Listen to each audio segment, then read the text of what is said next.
महाराज का सब बताने का दिन है, गुरु महाराज की बातों का। एक जज साहब थे त्रिपाठी जी, वो वहीं छाता में जज थे, वहीं पर है मथुरा के पास, आश्रम के पास। त्रिपाठी जी कुछ समय के लिए मथुरा में भी आ गए थे कोर्ट में। गुरु महाराज के भक्त थे, हमारा बड़ा प्रेम था उनसे और बड़े हंसमुख थे, और अपने कॉलेज के टाइम पर छात्र नेता भी रहे। वो बनारस में पढ़ते थे। गुरु महाराज ने यज्ञ किया, उन्होंने भी हिस्ट्री अपनी बताई, इतिहास। गुरु महाराज ने यज्ञ किया था वहाँ काशी में, जीवों को बुलाने के लिए यज्ञ के बहाने। संत मत में कोई यज्ञ नहीं है, लेकिन गुरु महाराज वहाँ बोले थे कि अभी तो चारा डाला गया है, अभी तो ये जाल डाला गया है, इसमें छोटी छोटी मछलियाँ फंसेंगी, उसके बाद एक बड़ा जाल डाला जाएगा, उसमें बड़ी मछलियाँ फंसेंगी, और फिर बहुत बड़ा जाल डाल के उसमें मगरमच्छ भी फंस जाएंगी। अब संतों की बातों में बात होती है, सब लोग इसको समझ नहीं सकते। तो गुरु महाराज का जैसे ये लगा है, ऐसे लगा हुआ था नदी के उस पार। चर्चा हुई, या पढ़ते ही थे, ये कोई बाबा आए हैं, यज्ञ कर रहे हैं उधर। कहे कौन बाबा है, हम लोगों को खबर नहीं लगी, कौन बाबा है, चलो देखा जाए। अरे बोले बाबा तो किसी का नाम ही नहीं लेते हैं, न भगवान राम का नाम, न कृष्ण का नाम, न भोलेनाथ का नाम, न कुछ नाम। ये तो बाबा तो पता नहीं कैसे क्या उद्देश्य करते हैं, लोग बता रहे थे। अब ये त्रिपाठी जी जो जज साहब थे खुद बताए कि हमने कहा चलो यज्ञ विध्वंस कर दिया जाएगा, यज्ञ करने पाएंगे यहाँ अगर विपरीत बोलते हैं तो कहे कि हम लोग गए 10-12 लड़के, और जैसे पहुँचे कहे बाबा जी कहाँ मिलेंगे, बताया कुटिया में है। तब उन्होंने बताया कि गुरु महाराज तुरंत निकल पड़े और बोले अच्छा बच्चे आ गए, मैं तो तुम लोगों का इंतजार ही कर रहा था।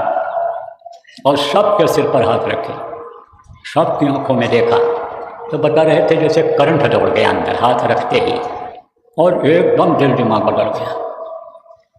तब लोग दर्शन करके चले आए खुश होकर, और एक आदमी से कहे बच्चों को ले जाओ वहाँ कोई भंडारे में जला दो, कुछ प्रसाद ले लो। जब वहाँ बैठे खाने के लिए, क्या बना हुआ था, रस खीर वहाँ बनता था। गन्ना उधर होता है तो लोग ले आते थे रस को, तो खीर बन जाता था। ज़्यादा लोग उस समय सेवादार भी नहीं थे।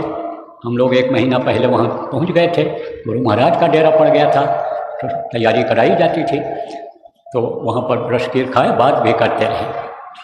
तो जो लोग परोसने वाले थे, देखने में बिल्कुल एकदम, उन्होंने बताया कि मालूम नहीं होगा इनको कुछ, ये तो गंवार आदमी हैं, लेकिन उन्होंने कहा ऐसी बातें उन्होंने बताया कि मन गुरु महाराज की तरफ चला गया, लेकिन विश्वास कर रहे थे नहीं हो रहा था। तब उन्होंने ये कहा कि गुरु महाराज को हम मान लेंगे, बाबा जगदो को हम मान लेंगे कि जब हम पढ़ लिख करके जज हो जाएं।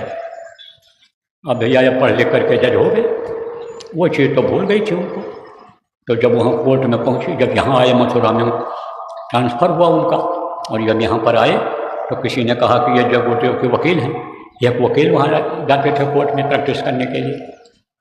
तब उनको बुलाया, कहा ये कौन जगदो हैं। तो उन्होंने भी अपनी बात बताई। बोले वो वही तो नहीं है जो काशी में यज्ञ किए थे। तब उन्होंने कहा हाँ वही हैं। अरे बोले तो हम तो उनका दर्शन करना चाहते हैं, कब मिलेंगे। बोले आप आ जाओ, जब आप कहो हम पूछ के आपको बता देंगे। तो आए, उस दिन पूछे, गुरु महाराज को बताए। गुरु महाराज ने कहा बोला।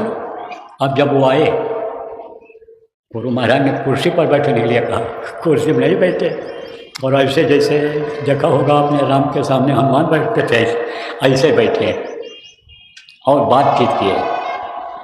तो भजन ध्यान हमने कहा करते रहो।